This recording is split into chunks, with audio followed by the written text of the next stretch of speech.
Magandang umaga, Pilipinas. Narito ang magiging lagay at taya ng panahon ngayong Tuesday, 21 April 2026. Sa kasalukuyan, wala tayong minomonitor na sama ng panahon o low pressure dito sa labas, ganoon na rin sa loob ng ating Philippine Area of Responsibility. Samantala, easterlies or mainit na hangin na nagmumula dagat Pasipiko naman ang siyang prevailing weather system na nakapekto sa malaking bahagi ng ating bansa, partikular na dito sa Southern Luzon, Visayas at Mindanao.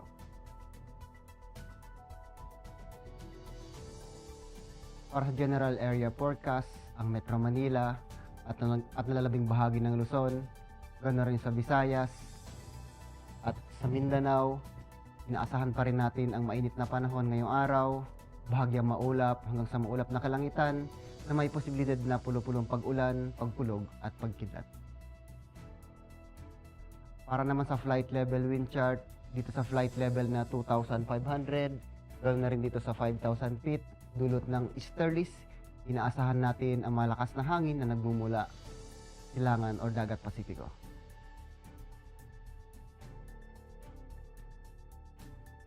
Para naman sa flight level wind chart na 10,000 feet, particularly dito banda sa may Northern Luzon, aasahan natin ang variable wind.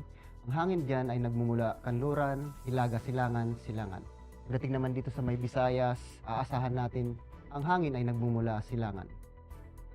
Sa Dakong Mindanao naman, aasahan natin ang mahihinang hangin at bahagyang malakas na hangin na nagmumula Timog, Kanluran.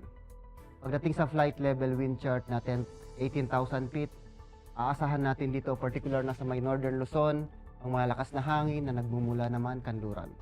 Pagdating dito sa may Visayas, ganoon na rin sa may Southern Mindanao, aasahan din natin ang malakas na hangin na nagmumula naman Timog, Kanluran. Ang impact nito sa flight operation dito sa Metro Manila at nalaming bahagi ng ating bansa, aasahan natin ang warm and humid air from Pacific enhancing convective activity.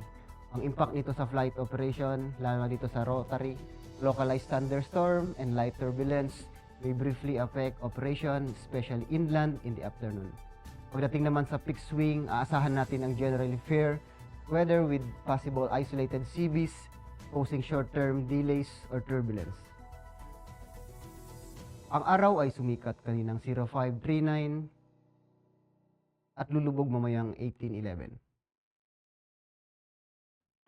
Meron tayong moon illumination na 21% increasing.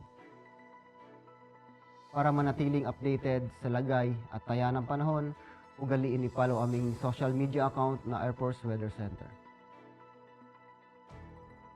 In behalf of our Commanding Officer, Colonel Alvin Jan Cugador, PAP GSC, ako po si Technical Sergeant Bill Amoray I. Bautista, Weather Broadcaster ng Air Force Weather Center. Muli, magandang umaga, Pilipinas.